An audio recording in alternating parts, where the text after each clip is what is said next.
హరీష్ రావు గారు ఏమన్నారంటే వ్యవసాయానికి 60,000 కోట్లు ఏదో ఖర్చు పెట్టారని చెప్తున్నారు. అధ్యక్ష ఎన్ని సంవత్సరాలు అధ్యక్ష వీళ్ళు పాలన చేసింది? 10 ఏళ్ళు కదా. నెలకు ఎంత అధ్యక్ష? ఎంత కట్టాలి అధ్యక్ష? మీరు కట్టారా? నెలకు ఎంత కట్టాలో చెప్పారా? నేను అదే అడుగుతున్నా. నిన్ను 10 ఏళ్ళు ఎంత కట్టాలి మీరు? ఎట్లా అధ్యక్ష? సంవత్సరానికి 11-12 కట్టాలి. 10 ఏళ్ళు చేశారంటే 1,00,000 కోట్లు పైబడి కట్టాలి వీళ్ళు బిల్లులు. 60 కట్టనే ఆయనే చెప్తా ఉన్నాడు. అంటే 40,000 కోట్లు అట్లా పెండింగ్ పెట్టి పోయారు మీరు భారం అని చెప్తా ఉన్నారు కదా అధ్యక్ష.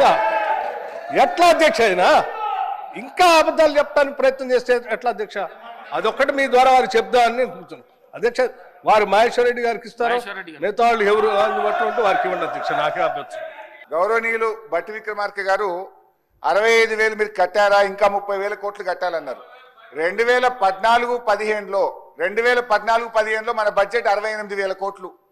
మేము మీకు ఇచ్చినాడు మన బడ్జెట్ 3 లక్షల కోట్లు. మరి బడ్జెట్ పెరిగింది కదా, ఆస్తులు పెరిగినాయి కదా. 68,000 కోట్లు ఉన్నప్పుడు 10,000 ఉంటుందా? నేను చెప్తాను సార్ అధ్యక్ష. 2014-15లో పవర్ సబ్సిడీ 2,400 కోట్లు కట్టాం. 15-16 4,000 కోట్లు కట్టాం. 16-17 3,675 కోట్లు. 17-18 4,000 కోట్లు. 18-19 5,000 కోట్లు. 19-20 5,100 కోట్లు. 20-21 10,000 కోట్లు. 21-22 11,000 కోట్లు. 22-23 11,000 కోట్లు. 23-24 12,000 కోట్లు బడ్జెట్ లో పెట్టాం. మేము చేసిన దాన్ని చెప్తుంటే ఆయన సభను తప్పుదో పట్టించే విధంగా ప్రయత్నం చేస్తుండు. We come well fully prepared.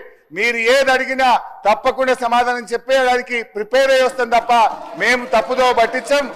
వాస్తవాలే మాట్లాడటం తప్ప అవాస్తవాలు మీలాగా చెప్పాం. మీలాగా రాజకీయ ఉపన్యాసాలు ఏం స్ట్రైట్ గా చెప్తున్నాం. ఉచిత విద్యుత్తుకు 65,000 కోట్లు